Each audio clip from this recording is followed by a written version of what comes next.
제가 얼마 전에 운전을 하는데 막 운전을 하고 하는데 딱 차를 열었는데 모기가 한 마리 딱 들어왔어요. 차 안에서. 운전을 운전하고 하는데 모기가 계속 날아다니는 거예요. 신경이 무지하게 쓰이더라고요. 근데 이놈이 싹 날아가더니 갑자기 바지 아래쪽으로 싹 들어가는 거예요. 다리 쪽으로 막 들어가는 거야. 그래서 싹 하더니 조용해졌어요. 이제 물기일보 직전인 거야. 아, 이걸 잡아야 되겠다. 그래갖고 이제 바로 보이니까 여기 어디 있나 이렇게 막 이렇게 찾는데 갑자기 앞에서 빵 소리가 나더라고요. 보니까 내가 그 모기 찾는다고 중앙선을 넘어서서 25톤 트럭한테 달려가고 있더라고요. 그냥 그 트럭이 꽝 한 거예요. 내가 정신 차리고 정말 심장이 쓰러요. 내가 모기 한 마리 잡으려다가 죽을 뻔했잖아요. 모기 한 마리 잡으려다가 죽을 뻔했어요.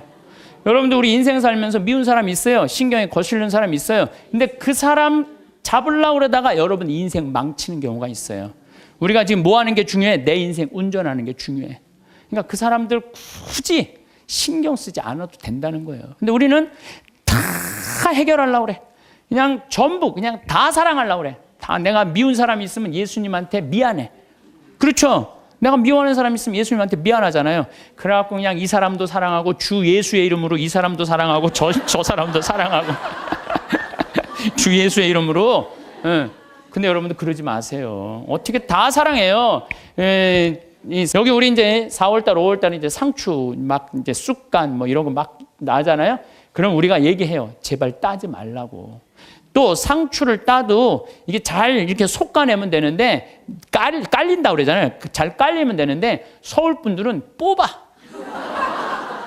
그럼 여러분들 상추가요. 자라면 1m까지 자라요. 1m까지 계속 먹을 수 있는 거예요, 상추는. 근데 그걸 뽑아버리면은 우리가 그 씨 내고 이게 얼마나 우리가 소중한데. 그 뽑아갖고 또 내 몰래 또 막 봉투 얼마나, 아예 올 때부터 봉투를 갖고 오나 봐. 생태마을 가면은 우리가 뜯어갈 수 있다. 그럼 굉장히 속이 상해요. 우리 직원들이 그 힘들게 농사 짓는데. 그런데 저는 이해가 가요. 사람이요, 우리가 공짜 좋아하잖아요. 공짜.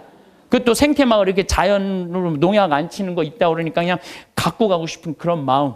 그래서 나는 우리 직원들한테 뽑아 가지 말라고 얘기는 하지만 그거 갖고 뭐라고 그러지 말아라. 얼마나 가져가고 싶으면 그랬겠느냐. 인간을 이해하는 거죠. 이해를 하는 거예요. 그래서 여러분들 이게 있어요. 사람은 나약한 존재다, 부족한 존재다라는 걸 이해하기 시작하면요, 사람이 이해 안 될 사람이 없어요. 다 그래, 세상 사는 게 얼마나 힘들으면 그렇게 하겠어 라고 이해하기 시작하면요, 그렇게 미워할 것도 없어요, 보면은. 그리고 아주 적극적인 방법은 뭐냐면은 얘기하는 거예요. 너 그렇게 말해서 나 너무 기분 나빠. 앞으로 너 나에 대해서 지금 헛소문을 퍼뜨리는데, 너 내가 들었어. 그러니까 난 그런 말 한 적 없어. 내가 들었다니까. 나 한 적 없어. 그래도 그렇게 말을 하고 나면은요, 어떤 문제가 있냐면 다음에는요, 무서워서 경계하게 돼 있어요. 근데 우리는 끝까지 말 안 해. 그래서 속에서만 끓이는 거야. 저걸 어떻게 하면 좋은가? 그냥 성당에 가서 그냥 예수님 앞에서 울고, 그냥 예수님하고만 그러고 나하고 문제를 일으키는 사람한테는 한마디도 안 하는 거예요. 그래서 부부 사이도 마찬가지라는 거예요. 내가 남편한테 기분 나쁜 일이 있으면 얘기를 해라는 거예요. 근데 우리는 대부분 말 안 하고 참는 거예요. 혼자 끊임없이 상상을 하는 거예요. 그래서 그냥 나중에는 그냥 분노가 되는 경우가. 그래서 폭발이 돼갖고 그냥 너 죽고 나 죽자. 그래갖고 그냥 방화의 16%가 홧김에 지르는 불이래잖아요. 그래서 참 우리가 이 용서라는 게 참 그래서 중요한 거예요. 용서라는 게. 사람은요, 동그란 사람, 네모난 사람, 세모난 사람, 별난 사람 있어요. 근데 중간에 삐죽한 놈이 있어. 삐죽한 말 한마디라도 상처 주는. 꼭 나한테 미움을 불러일으킨 사람이 있어요. 늘 하는 얘기지만 기분 좋게 파마를 했어. 근데 삐죽한 놈이 한마디에 파마를 왜 그렇게 해서 얼굴이 떡판 같잖아. 그냥 그 사람만 만나면 너무 미운 거야. 아, 내가 예수님 믿는 사람이 이렇게 미워하면 안 되지. 그래갖고 이 사람을 용서를 해요. 자기가 정말 힘들지만 정말로 주 예수의 이름으로 용서를 또 해줘요. 해주는데 또 겨울에 또 한다는 소리가, 저기 남편이 돈 못 벌어 옷을 이렇게 후줄구리야 입고 다녀. 또 착한 사람들이 이게 문제예요. 그러니까 파마를 왜 그렇게 했어? 얼굴이 떡판 같잖아. 그러면은 이런 사람은 누구를 소개시키자면 별난 놈을 소개시키면 별난 놈. 찔러도 안 들어가는 놈. 네가 파마비 대줬냐? 이씨, 파마도 안 되는 게 내가 떡판 같은 네가 무슨 상관이야? 이러면요 별난 사람은 상처를 안 입어요. 근데 동그란 사람은 파마를 왜 그렇게 해서 얼굴이 떡판 같잖아? 그러면 착한 사람은 뭐라고 그러냐면 그러게 하다 보니까 그렇게 됐네. 그리고 어디 가서 울어? 성당 가서 우는 거야. 그러지 말라는 거예요. 어떻게 모든 사람을 사랑해요? 여러분들, 우리가 착각하고 있는 게 있어요. 성서에 모두 사랑하라는 말은 없어요. 서로 사랑하라고 그랬지. 언제 모두 사랑하라고 그랬어? 서로 사랑하라고 그랬지. 예수님 다 사랑했어요? 예수님? 나는 성서를 아무리 읽어봐도 예수님 다 사랑한 거 찾아볼 길이 없어요. 예수님이요, 회당장 야이로의 딸 살리러 갈 때, 회당장 야이로의 딸을 막 살리러 가는데 12년 동안 하혈한 여자가 예수님 딱 붙잡아요. 그러니까 예수님이 가다가 내 몸에서 기적의 힘이 나갔다. 누구냐? 제자들이 막 찾아요. 누군가. 그때 여자가 저라고, 제가 12년 동안 이 하혈하는 거 고치려고 재산을 다 탕진해 갖고 마지막으로 선생님 만졌다고. 그러니까 딸아, 내 믿음이 너를 살렸다. 이랬을 때 진짜 어깨 우쭐했던 건 제자들이에요. 이야, 우리 스승님은 옷만 만져도 저렇게 다 낫는구나. 참 기가 막히다. 다음엔 누구야? 뭐 회당장 딸이 죽었다고. 가자. 쫙 갔어요. 근데 딱 갔는데 예수님이 집에서 돌변해요. 회당장 집에 들어가고 엄마 아빠 들어오라고 그러고 12명 중에 딱 3명만 불러. 베드로, 야고보, 요한 셋만 들어와. 딱 셋만 데리고 들어가요. 아니 갔으면 다 같이 데리고 들어가야 될까? 다 같이. 근데 왜 셋만 데리고 들어가? 9명 기분 나쁘게. 그렇지 않아요? 여러분들 본당 시민하고 어느 뭐 환자 방문을 갔어. 근데 한 10명이 갔어. 근데 본당 시민이 다 같이 갔는데 갑자기 마리아, 테레사, 루시아 이러면 나머지 서 있어. 기분 나빠요, 좋아요? 예수님은 모두 사랑하라고 다 데리고 들어갔대. 다. 왜 셋만 데리고 들어가? 예수님이 또 저기 다볼산에서 거룩한 변모하잖아요. 다볼산. 이게 다볼산이 내가 가봤는데 580m야. 나자렛에서도 보이고 나인, 과부의 아들 살린 나인에서도 보이고 가나의 혼인잔치, 포도주막 거기서도 보이고 심지어 갈릴레아에서도 보여요. 다 보인다. 그래서 이름이 다볼산이야. 다볼산.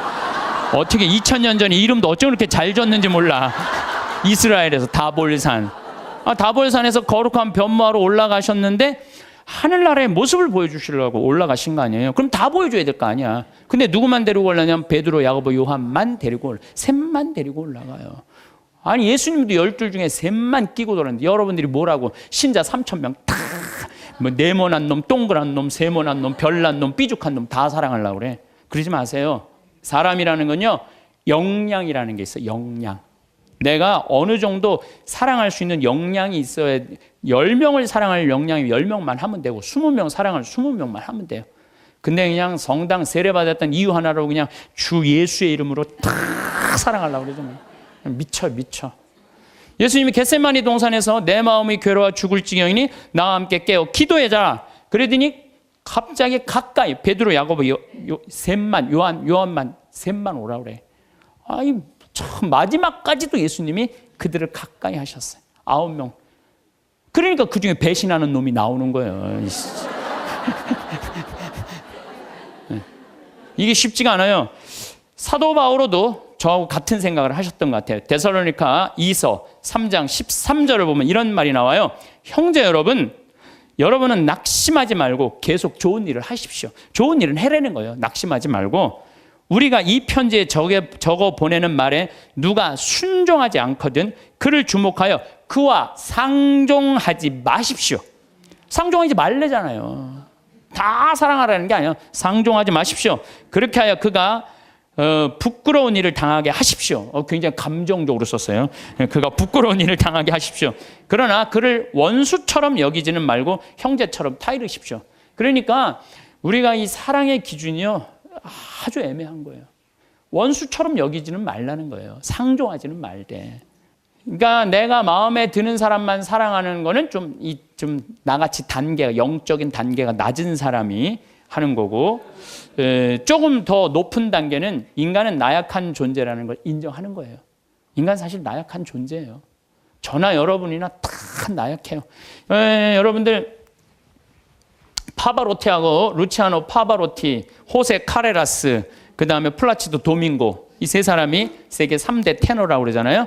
근데 1984년에 호세 카레라스가 백혈병에 걸려요. 백혈병에. 호세 카레라스가 백혈병에 걸려갖고 이제 치료를 다니는데, 그때는 뭐 30년 전이니까 돈이 없으니까 미국 시애틀로 이제 치료를 한 달에 한 번씩 비행기를 타고 왔다 갔다 하는 거예요.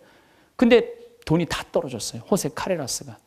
근데 이 카레라스하고 플라치도 도밍고는 원수야, 원수. 어느 정도 원수냐면 카레라스는 전라도 사람, 플라치도 도밍고는 경상도 사람. 쉽게 말하면은 그런 정도로 지역적으로 무슨 법안 문제가 있어요. 그래갖고 도밍고가 공연 가는 데는 카레라스는 안 갔어요. 그리고 카레라스가 공연 가는 데는 도밍고가 안 갔어요. 그리고 아예 처음부터 도밍고가 공연 갈 때 그래, 나는 카레라스를 부르면 안 간다. 아예 이거 원수였어요.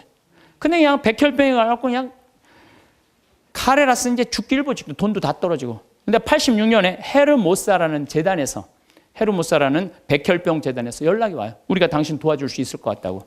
그러니까 호세 카레라스는 너무 신나는 거죠. 이제 내가 유명하니까 이런 데서 날 다 도와주는구나. 그래서 그 헤르모사라는 재단의 도움을 받아갖고 병이 다 나요. 병이 다 나갖고 이제 카레라스가 너무 또 유명해진 거예요. 나도 이제 87년에 카레라스가 백혈병을 극복하고 이 훌륭한 성악가다. 그래서 그전에는 카레라스를 몰랐는데, 뭐 CD를 사서 들어보니까 목소리 너무너무 곱더라고. 아, 이 사람이 10%의 생존율밖에 안 되는데 이걸 극복하고 이 아름다운 노래를. 나도 CD를 많이 샀죠. 그래갖고 아마 그때 엄청나게 돈을 벌었나 봐요, 카레라스가. 돈을 많이 벌으니까 이제 헤르모사라는 재단한테 내가 이제 당신들을 도와줄 수 있을 것 같다. 그래갖고 연락을 해갖고 정관을 보내달라고 그랬더니 정관에 딱 창립자가 누구냐면 플라치도 도밍고야. 원수 돈을 받아갖고 자기가 그렇게 한 거예요. 그러니까 막 길길이 뛴 거죠. 내가 이 원수 돈을 받아갖고 내가 이렇게 병을 내가 이걸 치유하려더니 왜 나한테 얘기를 안 했느냐? 그랬더니 그 재단에서 무슨 소리냐. 원래 이런 재단은 없었다. 근데 당신이 병이 들었을 때 플라치도 도밍고 씨가 도와주고 싶은데 직접 도와준다면 자존심 상해서 안 받을 거 아니냐. 그러니까 무기명으로 이 재단을 당신을 위해서 설립한 거다. 당신을 위해서. 그래갖고 도와준 거야. 이 카레라스가 이 얘기를 듣고요. 너무 창피했던 거죠.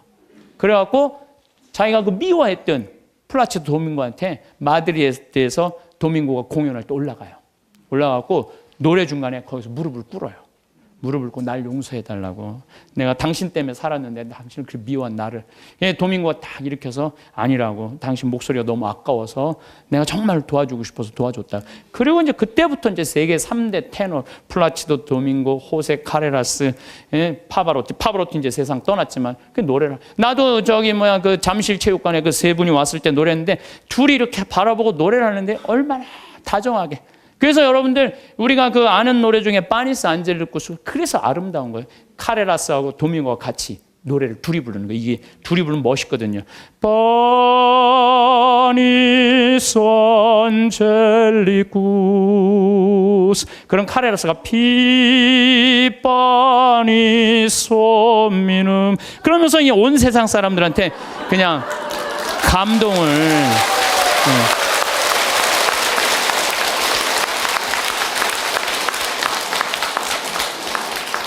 그래서 여러분들 우리가요 용서할 때 행복한 거예요.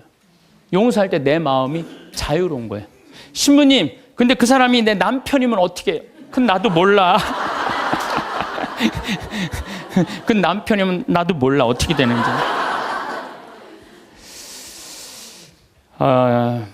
사실 우리 생태마을 이렇게 보면은 1월달, 2월달은 콩을 600가마를 삶아요. 1월달, 2월달 콩을 600가마. 그러니까 그냥 솥 큰 거 10개를 가지고 하루에 4가마 삶기가 바빠요. 왜냐하면 콩은 한 6배 정도 불어나거든요. 그러니까 그냥 요즘 우리 생태마을 직원들이 신부님 청국장 좀 그만 팔라고 힘들어 죽겠다고. 그래서 콩 하죠. 또 1월달, 2월달은 아토피 아이들 힐링 캠프를 해요. 아토피가 먹을 거리가 중요하거든요. 그래서 아토피 하지. 또 이제 3월달 되면 거름 또 우분하다가 거름 다 피지. 그리고 그냥 3월달 되면 그냥 상추, 무슨 치커리, 쑥갓, 뭐 감자, 고추, 모종 내기가 너무너무 바빠요.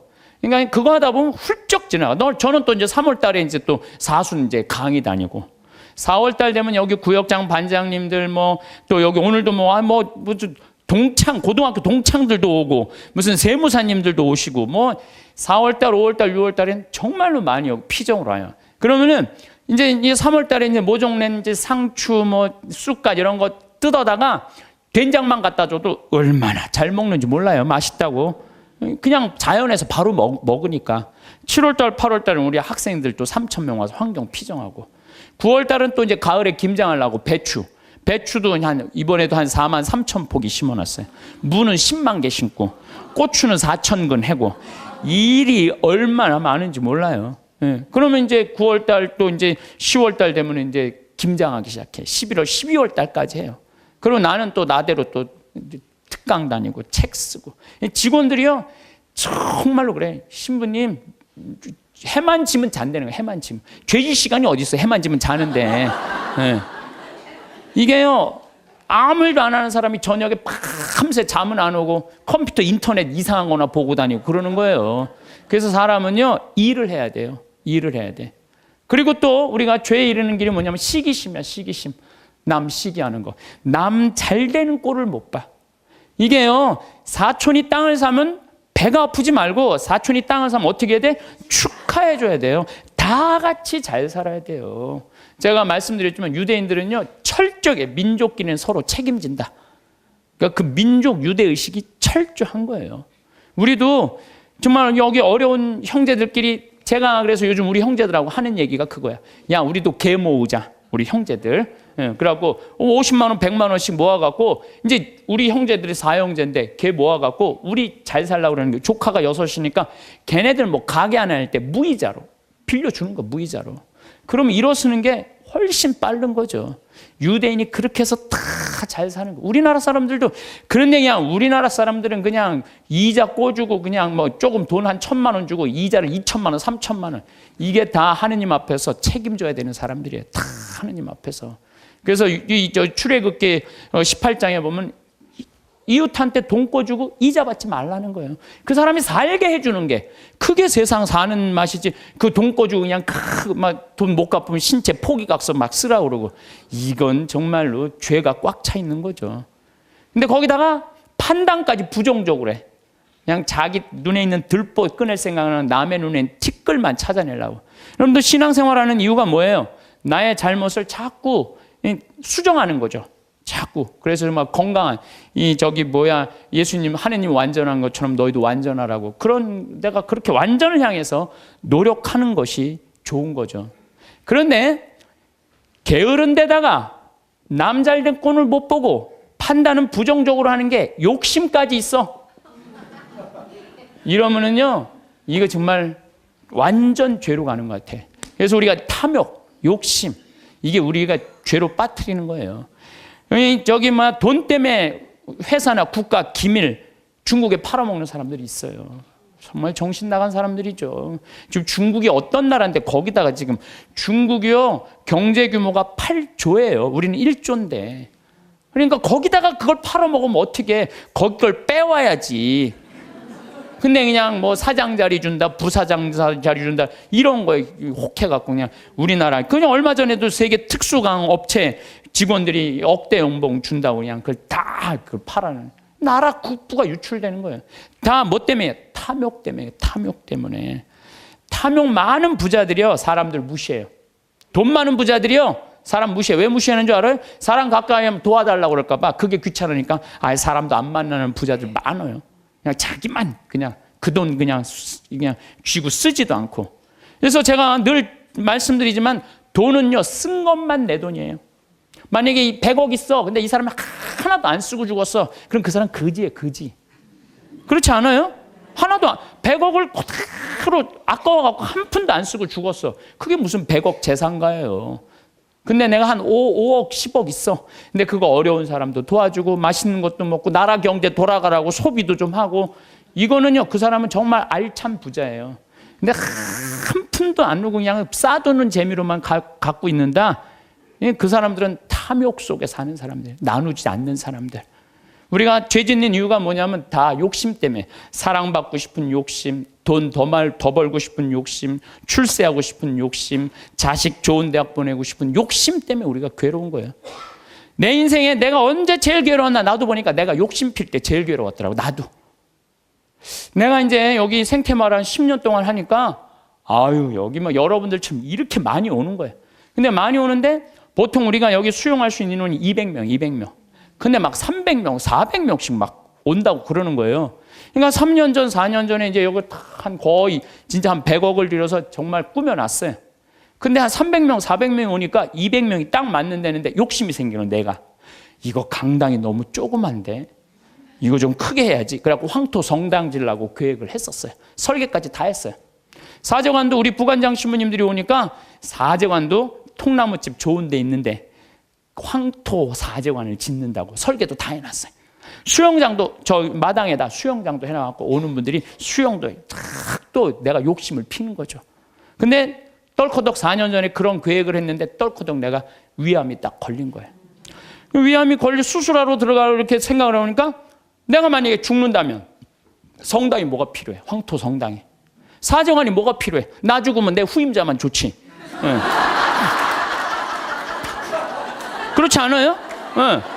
수영장이 뭐가 필요해?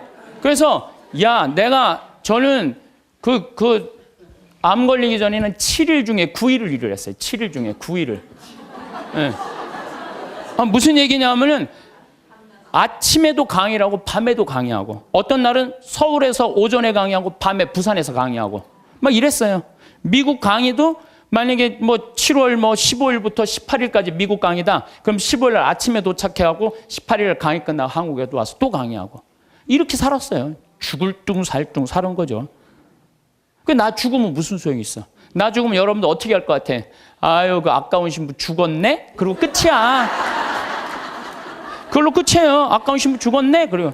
근데 우리 신부들은 아유, 그놈의 새끼 죽을 둥 살 둥 하더니 지금 아까운 애 죽었네? 그걸로 끝이에요. 나 죽으면 누구만 가슴에, 우리 어머니 아버지 80인데 그냥 가슴에 묻고 살 거 아니에요. 그래서 내가 수술하러 들어가면서 우리 직원들한테 뭐라고 그랬냐면 나 수술하고 나오면 아무것도 안 한다. 성당 안 짓는다. 사제관 안 짓는다. 수영장 안 한다.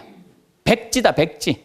그 수술하고 나와갖고 이제 건강해갖고 나왔단 말이야. 성당 안 짓고 이 황토 이것도 제가 흙으로 다 바른 거예요. 황토 15cm. 괜찮더라고요. 그리고 1년에 300명, 400명 오는 경우 1년에 두세 번이야. 그걸 욕심을 낸다고 그냥 30억, 40억짜리 또 공사를. 내가 얼마나 어리석었는지 몰라요. 지금 사제관도 황토, 통나무집 강에 얼마나 좋은지 몰라요. 수영장도 그냥 요 강에 가서 하면 되는 걸, 강에 가서 하면 되는 걸 그냥 굳이 왜 여기다 또 수영장을 만들어갖고 또 가만히 보니까 다 내 욕심이야, 욕심. 그냥 아무것도 안 하니까요. 너무 좋은 거예요. 너무 좋은 거예요. 편안하고. 그렇다고 뭐 생태마을 망하는 것도 아니고 다 내 인생이 괴로운 건요. 남 때문이 아니에요. 다 내 욕심 때문에. 다 내 욕심 때문에. 여러분들 단골집 있는 장사 잘 되는 집 있죠. 단골집에 막 손님이 바글바글해. 근데 자리가 20개밖에 안 돼. 그런데 그냥 막 한 50명이 돌아가. 사장이 막 100그릇을 팔아도 너무너무 행복해. 막 사람들이 막 돌아가고. 그런데 요 100그릇에 만족하지 않고 돌아가는 사람이 아까운 거야. 돌아가는 사람 아까운 거예요. 아유, 저거 내가 가게 조금만 크게 지면은 내가 저것도 다 팔 수 있는데 500그릇까지 팔 수 있을 것 같은데. 그래갖고 이제 땅을 좀 사서 건물을 크게 져요. 100명 앉을 수 있는 좌석을 해갖고. 그러니까 음식도 맛있고 그러니까 사람들이 한 200그릇 팔려. 그럼 100그릇 팔다가 200그릇 팔리면 행복해, 안 행복해요? 행복해져. 근데 이 사람은요, 목표가 500그릇이야. 500그릇이니까 몇 그릇 손해본다고 생각해? 300그릇 손해본다고 생각을 하는 거야. 그러니까 옛날에는 그냥 100그릇 팔 때는 얼굴이 반짝반짝 웃고 그냥 손님들한테 너무너무 다정했는데 옮겨갖고 째려보는 거예요. 오늘 300명이 안 왔네. 이것이 어떻게 하면 좋지? 웃던 사장 얼굴이 새로 이사 가거나 얼굴이 굳어 있어. 직원도 2명이면 충분하던 거 10명 주려고 그러니까 은행에 이제까지 빚까지 해갖고 건물을 줘놨는데 옛날에는 그냥 뼈국물, 오리지널 뼈국물만 울고갖고 손님한테 줬는데 아이씨 이거 돈이 안 되네. 야 우유 타 막. 우유 타. 그러니까 손님들이 와서 옛날에 그 맛이 아니네. 이 사람이 집 옮겨가더니 그 집 옛날에 그 맛이 아니야. 그러면 순식간에 망하는 거예요. 그래서 다 욕심 때문에 망하는 거. 욕심 때문에. 여러분들 집도 마찬가지야. 25평 살 때 행복했어. 근데 50평짜리 친구 집에 아파트를 가보니까 우리 집 25평이 그 집 화장실에 들어가게 생겼어. 그래갖고 내가 그 은행 이자도 좀 하고 좀 무리를 해서 내가 50평을 사야지. 50평을 샀어. 여러분도 50평 사면은요, 상황이 달라져. 25평일 때는 25인치로 충분해. 근데 50평짜리를 가지고 25인치 테레비를 갖고 가면요, 요만해. 네. 그럼 어떻게 해야 돼? 50cm로 사야 돼. 네? 냉장고도 2도어 하던 걸 6도어로 해야 돼. 네. 50평에서 티코 타고 나오기 창피해. 그랜저는 사야 돼. 점점 힘들어지는 거예요. 우리가 인생이요, 가만히 생각해 보세요. 욕심을 안 피면요, 고통스럽지 않아요. 근데 뭐 때문에 고통스러워? 욕심 때문에 고통스러워. 성당도 마찬가지야. 성당도 가만히 보면은요, 성당도 내가 이렇게 이제 우리 젊은 신부님들 이렇게 새로 성당 지을 때 이렇게 가서 보면요, 교우들 한 2,500명, 3,000명이면요, 그 교우들 죽어라 모아야 30억 모아요. 그런데 설계를 한 걸 보면 50억짜리, 100억짜리 해놓은 성당 많아요. 그러면 50억, 100억짜리 해놓으면은 50억이 들어간다 그러면 교우들이 50억 우리가 어떻게 내지? 나 돈도 없는데. 또 못 내는 교우들은 미안해서 성당 못 나오고. 성당 짓는 데는데 교우가 늘어나야 되는데 줄어드네? 그러니까 신부님이 반짝반짝 웃다가 어떻게 되는 거야? 인상을 쓰는 거죠. 하느님 집 짓는 데는데 왜 돈을 안 내냐? 맨날 욕하고. 그 다 욕심 때문에 죄를 짓는 거예요. 욕심 때문에. 욕심을 안 피면요, 우리가 정말로 행복해요. 얼마나 좀 대한민국 살기 좋아요. 제가 얘기하잖아요. 여기 우리 생태마을 와서 일하면은 한 달에 180만 원 준다고. 고등학교 3학년 애들 60 넘은 사람은 안 써요. 우리도.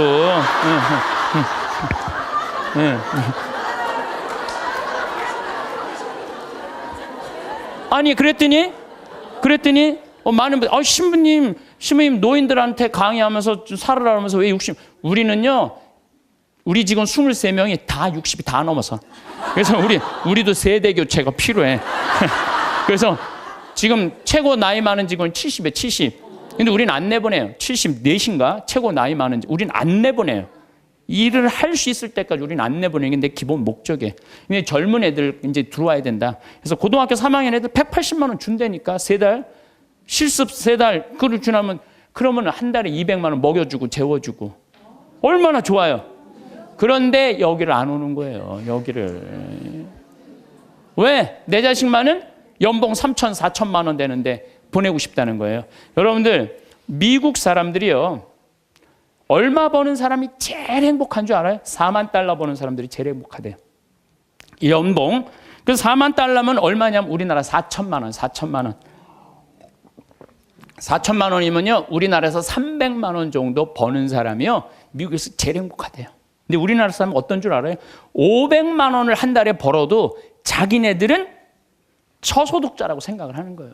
500만 원을 벌어도. 대한민국 사람들이 지금 얼마나 욕심이 많은지 몰라요. 욕심. 진짜 욕심. 한 달에 300만 원만 벌으면 먹고 살만 해요. 막말로. 그렇지 않아요? 한 달에 300만 먹고 살만 하지 않아요? 뭐가 문제? 애 학원만 안 보내면은 충분하지. 근데 그냥 애 학원 보내야 되고 좋은 대학 보내야 되고 이렇게 무리를 하니까 힘든 거지, 그러지 않으면요 충분히 행복하다는 거예요. 그러니까 자식들한테 욕심도 우리가 참, 우리나라 사람들 욕심이 많은 거. 어떤 그 명왕성이라는 영화 찍은 감독 얘기 아니에요. 전교 2등 하는 여자아이가 있었대요. 전교 2등. 전교 2등이면 공부 정말로 잘하는 거예요. 나는 전교 610명 중에 597등 했어. 597등. 전교 2등이 뭐야? 난 전교 100등 안에만 들어도 원도 한도 없겠어. 근데 2등 하는 애한테 엄마가 맨날 그러는 거야. 조금만 더 하면 잘할 수 있을 텐데 왜 1등을 못 해오냐 이거야. 얘는 근데 죽을 만큼 해도 그 1등을 못 따라가는 거야. 죽을 만큼 해도 1등을 못 따라. 얘는 얼마나 힘들겠어. 근데 한번 1등 하는 애가 뭐 몸이 아팠는지 어땠는지 시험을 잘못 봐갖고 얘가 전교 1등을 한 거야. 그래갖고 엄마한테 1등 딱 성적표를 주고 딱 네 말하고 죽었어요. 이제 됐지. 이제 됐지. 엄마 욕심 채웠으니까 이제 됐지 하고. 이렇게 지금 우리가 자녀들을 우리들 욕심 때문에 수도 없는 아이들이 죽어나가고 있어, 영원히. 수도 없는. 아니, 머리가 안 돌아가는 애한테 공부하라 그러면 돼요. 머리가 안 돌아가는 애한테 뭐라 이래라 그래야지. 공부하라 그러면 돼요. 그래서 제가 항상 하는 얘기가 그 얘기예요. 포크레인 가르치라, 이거. 포크레인, 트랙터, 용접 기술이요 정말 좋은 거예요. 그런 것들이 시간 가는지 몰라요. 일 열심히 하고 그러면 사는 게 재밌거든요. 욕심 때문에 우리가 고통을 겪는 경우가 너무 많아. 그러니까 여기 계신 여러분들, 혹시 빚 있는 분들 걱정하지 말아라. 빚도 갚다 못 갚으면 죽으면 되지 뭐 걱정이야. 그걸 뭐 걱정하고 그래. 갚다 못 갚으면 죽으면 되지. 여러분들 지금 빚 걱정한다고 갚아져요? 갚아지는 게 아니잖아요. 근데 그냥 빚에 눌려서 사는 기쁨이 하나도 없어. 근데 미국 사람들은요 30살에 은행에다 대출해갖고 집을 사요. 평생 갚아요. 평생. 그러니까 빚 갚는 건 갚는 거고 사는 건 사는 거야. 여러분들 아파트를 샀어. 그러면은 10년 갚을 거 20년에 갚으면 되잖아. 나눠서 갚으면 되잖아. 참 아무것도 안 쓰고 죽을 둥살둥 10년 갚았어. 그래갖고 이제 좀 숨통 좀 쉬려고 그러는데 30평짜리 아파트에서 이제 했는데 갑자기 50평짜리 아파트를 또 사고 싶은 거야. 그럼 또 대출 받아갖고 50평 죽을 통 평생 그냥 돈 한 푼도 못 쓰고 집만 늙히다가 죽는 사람들 많아요. 그런 사람들 많아요. 뭐하러 살아? 조금 빚을 천천히 갚고 때가 되면 갚아지는 거니까. 그 뭐 여행도 다니고 먹고 싶은 것도 먹고 그러고 살아야지 사는 게 즐거운 거 아니에요. 그러니까 너무 안달하면서 살지 말라는 거예요. 너무 욕심 피다가 한 푼도 못 쓰고 죽는 사람들 많아요. 여러분들 요즘 동양증권 뭐 또 사고 났죠. 내가 부산저축은행 때도 강의 때 얘기했어요. 나라 경제가 3%면은 우리나라 경제 성장률이 3%예요. 그러면은 이자 3% 이상 주는 은행은 없어요. 나라 경제 성장률이 7%면은 이자 7% 줄 수 있어요. 근데 우리나라는 지금 10년 이상 지금 3%에서 왔다 갔다 해요. 그러면 어떤 은행에다가 넣어도 3% 이상 주는 은행은 없어요. 만약에 이 은행이 10% 준다? 그럼 이 은행은 문제가 있는 은행이에요. 근데 동양증권이 10% 준다고 그런 거예요. 10%. 그러니까 내가 평생 3억을 모아뒀어. 3억을 모아뒀는데 3% 주면은 얼마야? 한 달에 많이 받아 100만 원 받는 거예요. 근데 10%면은 3억이면 얼마냐면은 그래도 한 달에 거의 한 300만 원 받는 거야. 그러니까 이 100만 원하고 300만 원하고 어떨 것 같아요? 여러분들 어느 걸 선택할 것 같아요? 300만 원 선택할 거 아니야. 그래서 동양증권에 맡기는 그래 2조 원이 다 날아가는 거 아니에요. 2조 원이. 욕심 때문에 인생이 괴로운 거예요. 그럼 이분은 3억 모으느냐고 평생 먹고 싶은 거 쓰고 싶은 거 안 하고 3억을 60에 딱 모았어. 이번에 25% 65세 이상 25%가 여기 동양증권에 돈 날린 분이 25%가 65세 이상이래요. 예. 그러니까 이분들 이제 3억을 모아갖고 어떻게 동양증권에 맡기면 한 달에 300만 원 나오니까 생활비 된다고 하고 맡긴 거야. 그러면 평생 한 푼도 못 쓰고 3억 날라가니까 남은 인생도 한 푼도 못 쓰고 죽는 거예요. 그러니까 하나도 못 쓰고 죽는 사람들이 많아요. 그래서 제가 항상 하는 얘기가 그래요. 내 신조는 뭐냐? 그 달에 번 건 그 달에 다 쓰자. 이게 내 신조. 그 달에 번 건 그 달에 다 쓰자. 이게 엉뚱하게 들릴지 모르지만요. 지난번 2008년 리먼 브라더스 미국 경제 위기 왔을 때요. 우리나라 이민자들은요. 돈 다 모아 집 샀어. 집값 다 반쪽 났어요. 근데 멕시코 애들은요. 주급을 받아요. 미국 애들은. 금요일 날 받으면 토요일 날 일요일 날 다 모여서 먹고 쓰는 거야. 그리고 또 월요일부터 죽으라고 일하고 금요일 날 또 다 뭐. 그래갖고 내가 그때 강의 갔을 때 그분들이 저 사람들이 인생 제대로 사는 거라고.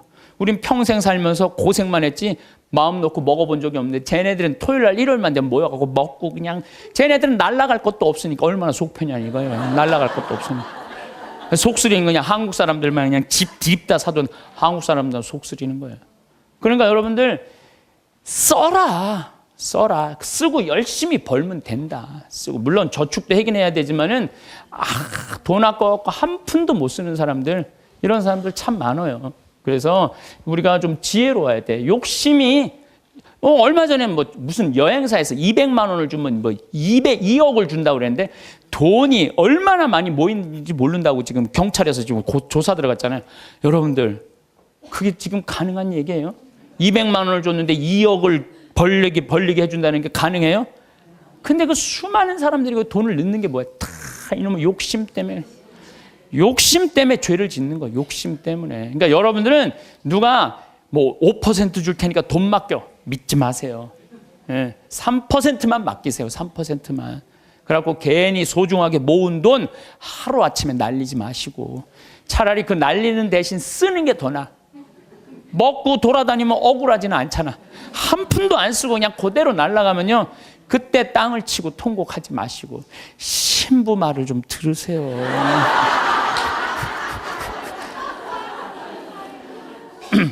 이 모든 게 쌓여갖고 뭐가 되냐면 미움이 돼요. 모든 게 쌓여갖고 미워. 그래서 이 마음 안에 미움이 있으면요 행복할 수가 없어요. 마음 안에 미움이 있어요. 여러분들 막 너무너무 사람을 미워해. 미워 죽겠어. 그러면은 미워 죽겠으면은 내가 미운 사람이 괴로울 것 같아? 미워하는 내가 괴로울 것 같아요? 그게 문제예요. 내가 막 저놈 미워 죽겠으면 저놈 미워갖고 죽었으면 좋겠는데 저놈이 안 죽고 누가 죽어? 내가 죽어, 내가. 그러니까 미움은 누가 해결해야 돼? 내가 해결해. 내가 해결해야 돼. 근데 여러분들 생각을 해봐요. 왜 미움이 생겨요? 남편 일도 안 하고 노름하고 술 먹고 그냥 맨날 두들겨 패고 그런 마음 안에 미움이 생겨 안 생겨요? 생겨요. 자식 해례는 공부는 안 하고 컴퓨터 게임만 하고 그냥 아침에 나올 때면 막 돼지꼬리 말려서 머리 말려갖고 나오고 10시에 11시에 일어나면 미워요 안 미워요? 부모 해준 거 하나도 없이 그냥 어렸을 때 그냥 고생만 시키더니 그냥 늙어갖고 용돈 내놔라 병원비 내놔라 죽지도 않으면서 계속 그러면은 미워요 안 미워요? 솔직히 미워요. 사람이요 이 세상 살면서 미움이 없을 수는 없어요. 살아가면 미워하게 돼 있어요. 어떤 이유로든. 그런데 문제는 미워할 수밖에 없는 인생을 살지만은 결국은 미워하면 누구 손해냐면 내 손해니까. 그러니까 해결을 해야 되는 건 내 손해이기 때문에. 여러분들 미워하면은요 우리가 마음에 막 미움이 있어, 분노가 있어. 그러면은 무슨 일이 생기냐면 내 혈관 벽이 얇아진대요. 혈관 벽이 이거는 정신적인 고통만 오는 게 아니라 육체적인 고통도 같이 오는 거야. 혈관 벽이 얇아지고 그 다음에 당뇨병, 심장병, 뭐 뇌출혈 이런 게 생긴다는 거야. 미움이 꽉 차 있고 분노가 꽉 차 있는 사람이. 그리고 미움이 많으면 NK세포라고 암을 죽이는 세포가 없어진대요. 그래갖고 참고 사는 사람들, 막 미움 속에서 고통스럽게 사는 사람들이 암이 많이 걸리는 거예요. 신부님은 왜 걸렸어? 난 술 먹어서 걸린 거. 술 먹어서.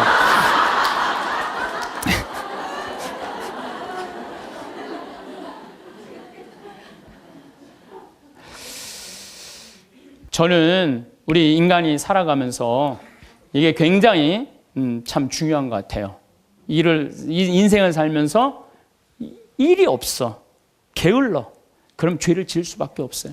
일이 많은 사람은요, 딴 생각을 안 해. 일이 많은 사람은. 그래서 여러분들도 인생의 계획을 세우셔야 돼. 난 앞으로 5년 후에 뭘 할 거다, 10년 후에 뭘 할 거다, 20년 후에 뭘 할 거다, 30년 후에 뭘 할 거다. 제가 요즘 잠비아 일을 하면서 너무 재밌어요. 왜 재밌느냐면은 한 50대신 분들이 신부님 저희도 가고 싶어. 얼마 전에는 70대 분들인데 신부님 할머니들이 저희들 가고 싶다는 거예요. 그래서 저희들 재주가 있대. 무슨 재주가 있냐니까 우리들이 셋이 간호사 출신이라는 거예요. 최고다 최고. 가자. 그래갖고 할머니들 이름 다 적어놓고 갔어요. 내년 7월 15일 날 가려고. 그리고 이제 여기 계신 분들 중에 나는 신부님 아무 재주가 없어요. 아무 재주가. 걱정하지 마세요. 내년에 7월 15일 가기 전에 여기 우리 생태마을에서 벽돌 쌓는 조족 기술을 가르쳐 줄 거예요. 진짜로 조족 기술. 그리고 아프리카는 집 짓는 게 어렵지가 않아요. 무슨 뭐 냉난방 시설 안 하잖아요. 벽돌만 싸면 돼. 벽돌 싸고 지붕만 하면 집이야. 근데 그 벽돌도 이 개미산이라는 게 있어요. 개미산. 그 개미산이 개미들이 집을 짓는데 얼마나 튼튼한지 장정 둘이서 곡괭이로 한 달을 깨도 못 깨요. 근데 이제 이번에 이제 큰 포크레인 이제 보냈기 때문에 그거는 30분이면 깨요. 근데 그 개미산의 그 흙으로 벽돌을 찍으면요, 이거 콘크리트보다 더 단단해요. 그래서 내가 벽돌 찍는 기계도 이제 사서 이제 보낼 거예요. 그래갖고 이제 여러분들 가갖고 벽돌 찍고 그냥 조족 그대로 쌓으면 돼. 그러니까 걱정하지 말아요. 일은 천지가 이래, 천지가.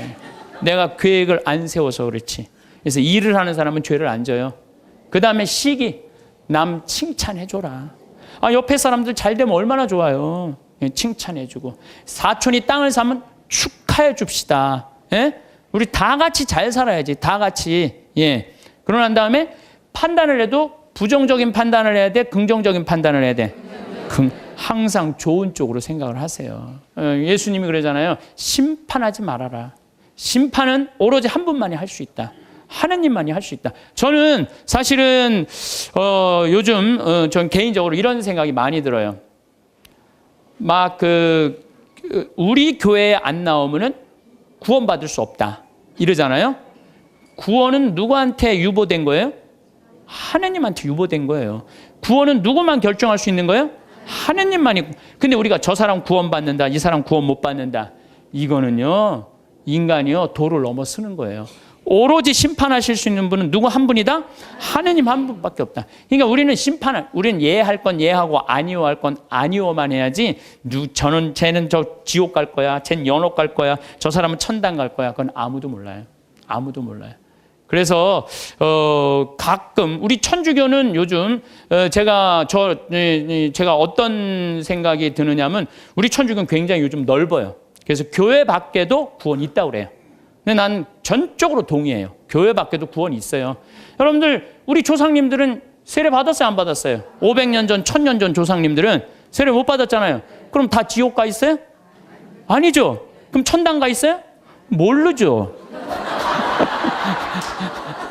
모르잖아요.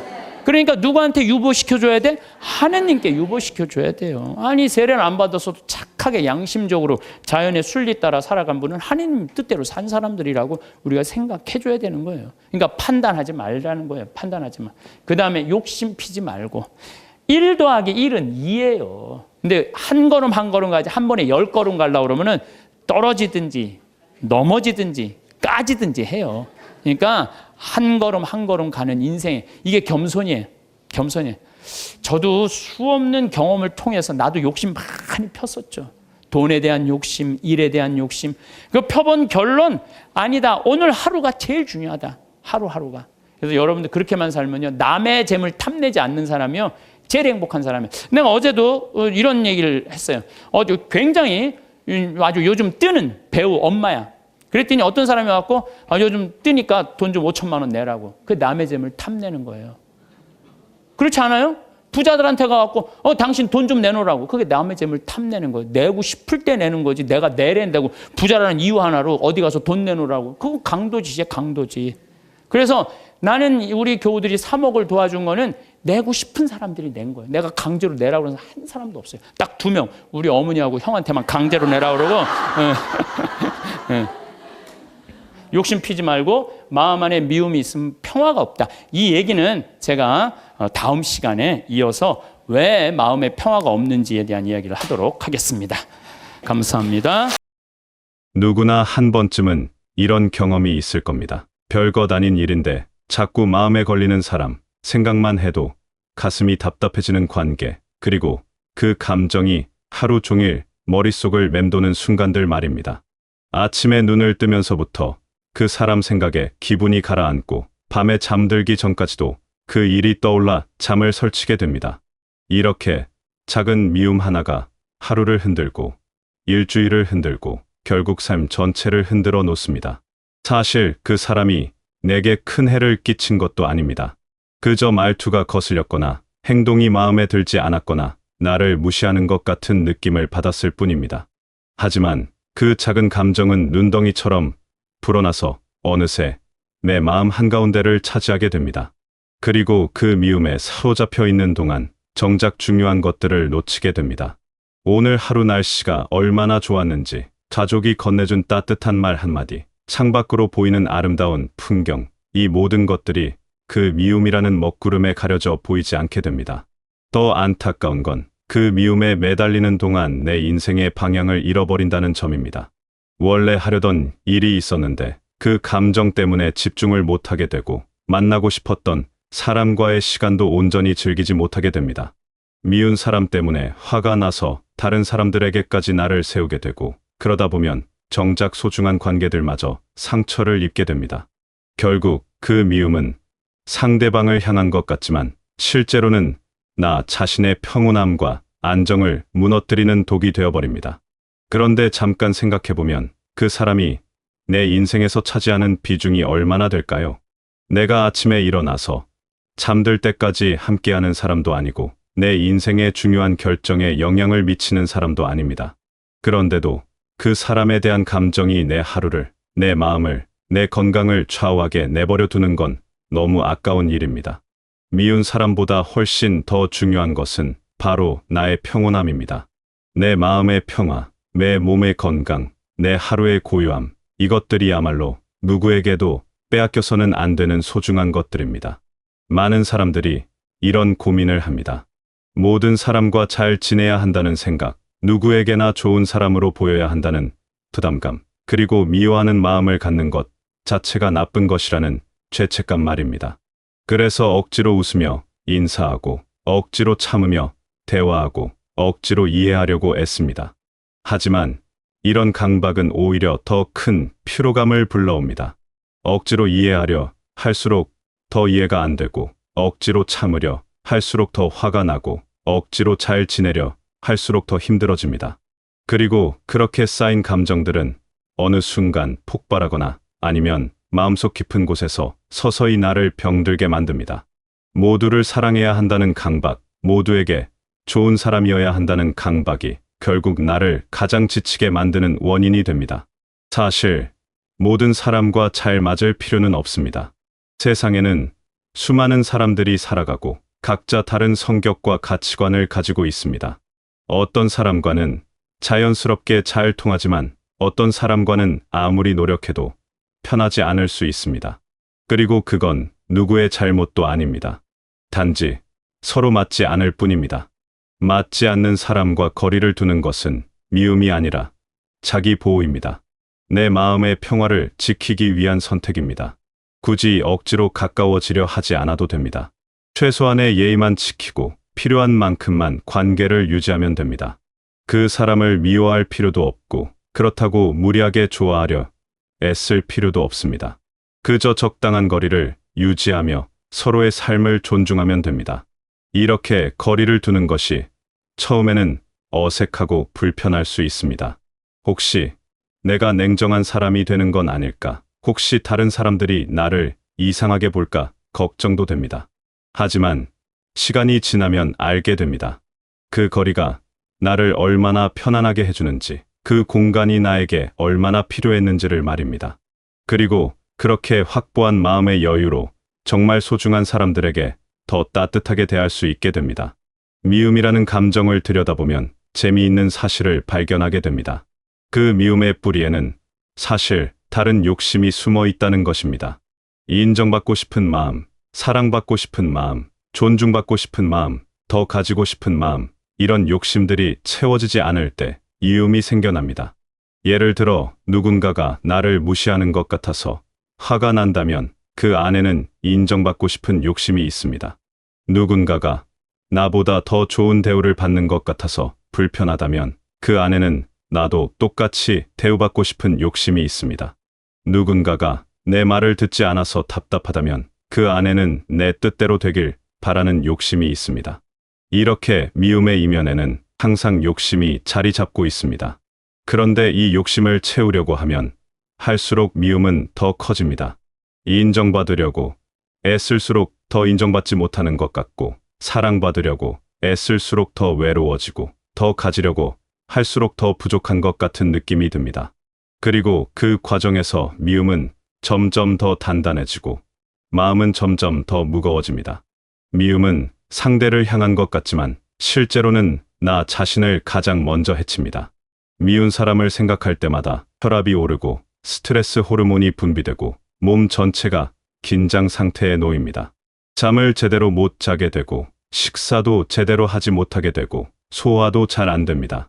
두통이 생기고 어깨가 굳어지고 얼굴 표정도 경직됩니다.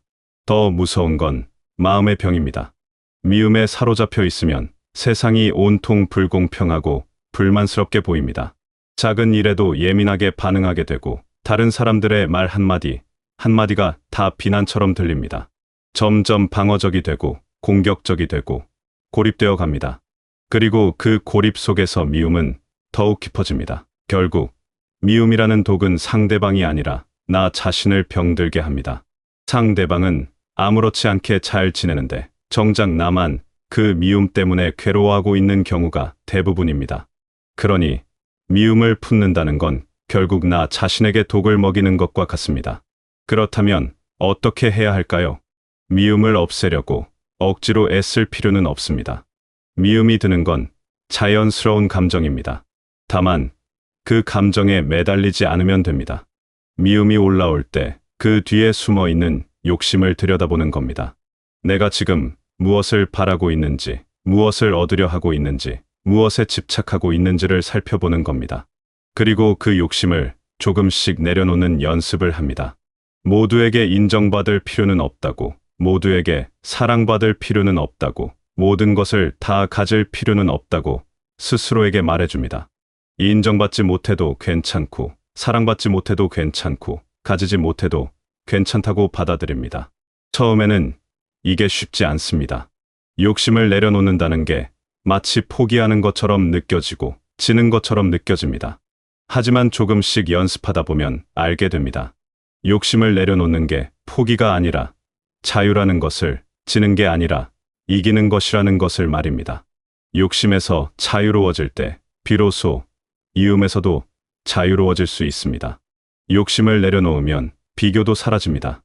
누가 나보다 더 잘 나가는 것 같아도 상관없어지고, 누가 나보다 더 좋은 대우를 받아도 괜찮아집니다. 왜냐하면 내 기준이 더 이상 다른 사람이 아니라 나 자신이 되기 때문입니다. 다른 사람과 비교하며 부족함을 느끼는 대신 오늘의 나와 어제의 나를 비교하며 작은 성장을 기뻐할 수 있게 됩니다. 분노도 가벼워집니다. 욕심이 없으면 화낼 일도 줄어듭니다. 내 뜻대로 되지 않아도 화가 나지 않고 내 기대와 다르게 흘러가도 담담해집니다. 그리고 그렇게 마음이 평온해지면 세상이 다르게 보이기 시작합니다. 전에는 불공평하고 불만스럽게만 보이던 세상이 이제는 그저 제각각의 사람들이 제각각의 방식으로 살아가는 곳으로 보입니다. 많은 사람들이 인생을 한 번에 바꾸려고 합니다. 큰 결심을 하고 큰 계획을 세우고 큰 변화를 꿈꿉니다. 하지만 그런 큰 변화는 대부분 오래가지 못합니다. 처음 며칠은 열심히 하다가도 금방 지쳐서 다시 원래대로 돌아가기 일쑤입니다. 그리고 또다시 자책하고 또다시 큰 결심을 하고 또다시 실패하는 악순환이 반복됩니다. 사실 인생은 한 번에 바뀌지 않습니다. 이 인생은 오늘 하루하루가 쌓여서 만들어지는 것입니다. 오늘 하루를 어떻게 보냈느냐가 모여서 일주일이 되고 한 달이 되고 1년이 되고 결국 한 평생이 됩니다. 그러니 큰 변화를 꿈꾸기보다는 오늘 하루에 집중하는 것이 훨씬 현실적이고 효과적입니다. 오늘 하루 미운 사람 생각에 시간을 낭비하지 않기. 오늘 하루 불필요한 욕심 내려놓기. 오늘 하루 작은 것에 감사하기. 오늘 하루 내 마음의 평화 지키기. 이렇게 작은 것들에 집중하다 보면 어느새 삶이 조금씩 변하기 시작합니다. 극적인 변화는 아니더라도 조용하고 단단한 변화가 일어납니다. 오늘 하루에 집중한다는 건 과거에 매달리지 않고 미래를 걱정하지 않는다는 뜻이기도 합니다. 과거의 미움을 곱씹지 않고 미래의 불안에 사로잡히지 않고 지금 이 순간에 온전히 머무는 것입니다. 지금 이 순간 내가 무엇을 하고 있는지, 내 주변에 무엇이 있는지, 내 마음이 어떤 상태인지를 느끼며 사는 것입니다. 이렇게 오늘에 집중하며 살다 보면 삶이 훨씬 가벼워집니다. 과거의 짐을 내려놓고 미래의 부담을 내려놓으니까요. 오직 오늘 하루만 잘 살면 된다고 생각하니 할 수 있을 것 같은 용기가 생깁니다. 그리고 실제로 오늘 하루를 잘 보내고 나면 작지만 확실한 성취감을 느낄 수 있습니다. 많은 사람들이 나중을 위해 오늘을 소모합니다. 나중에 행복하기 위해 오늘 불행을 참고, 나중에 편안하기 위해 오늘 고통을 견디고, 나중에 인정받기 위해 오늘 자존심을 굽힙니다. 하지만 그 나중은 언제 올까요? 그리고 정말 그 나중이 오기는 할까요? 솔직히 말하면 그 나중은 영원히 오지 않을 수도 있습니다. 아니, 설령 그 나중이 온다 해도 오늘을 희생한 대가로 얻은 나중의 행복이 과연 진짜 행복일까요? 오늘 하루하루가 불행한데 그것들이 쌓여서 만들어진 미래가 행복할 리 없습니다. 진짜 행복은 나중에 있는 게 아니라 오늘에 있습니다. 오늘 하루를 평안하게 보내는 것, 오늘 하루를 건강하게 보내는 것, 오늘 하루를 마음 편하게 보내는 것, 이것들이 모여서 행복한 인생이 만들어집니다. 나중을 위해 오늘을 희생하는 대신 오늘을 소중히 여기며 사는 것이 진짜 지혜입니다. 오늘 하루 미운 사람 때문에 마음 상하지 않기, 오늘 하루 인정받으려 애쓰지 않기, 오늘 하루 불필요한 욕심 부리지 않기, 오늘 하루 나를 힘들게 하는 것들에서 조금씩 거리두기. 이렇게 작은 실천들이 쌓이면 삶은 자연스럽게 평안해집니다. 그리고 그 평안함 속에서 비로소 진짜 중요한 것들이 보이기 시작합니다. 내 곁에 있는 소중한 사람들, 내가 할 수 있는 작은 일들, 내 주변의 아름다운 것들, 내 안에 있는 평화로움. 이런 것들이 전에는 보이지 않았는데 마음이 고요해지니까 선명하게 보이기 시작합니다. 미움도 욕심도 내려놓고 오늘 하루에 집중하며 사는 삶. 거창하지 않지만 따뜻하고, 화려하지 않지만 평안하고, 완벽하지 않지만 충분한 삶. 그런 삶이야말로 진짜 행복한 삶이 아닐까 합니다. 물론 이게 쉽지 않다는 걸 압니다. 미움을 내려놓는 것도, 욕심을 내려놓는 것도, 오늘에 집중하는 것도 모두 연습이 필요합니다. 한 번에 되지 않습니다. 때로는 다시 미움이 올라오고, 다시 욕심이 고개를 들고, 다시 과거와 미래에 사로잡히기도 합니다. 하지만 괜찮습니다. 완벽할 필요는 없습니다. 다시 미움이 올라오면 그때마다 다시 내려놓으면 됩니다. 다시 욕심이 생기면 그때마다 다시 놓으면 됩니다. 다시 불안해지면 그때마다 다시 오늘로 돌아오면 됩니다. 이렇게 반복하다 보면 점점 더 빨리, 점점 더 쉽게 내려놓을 수 있게 됩니다. 이 인생은 완성이 아니라 과정입니다. 완벽한 상태에 도달하는 게 목표가 아니라 조금씩 나아지는 게 목표입니다.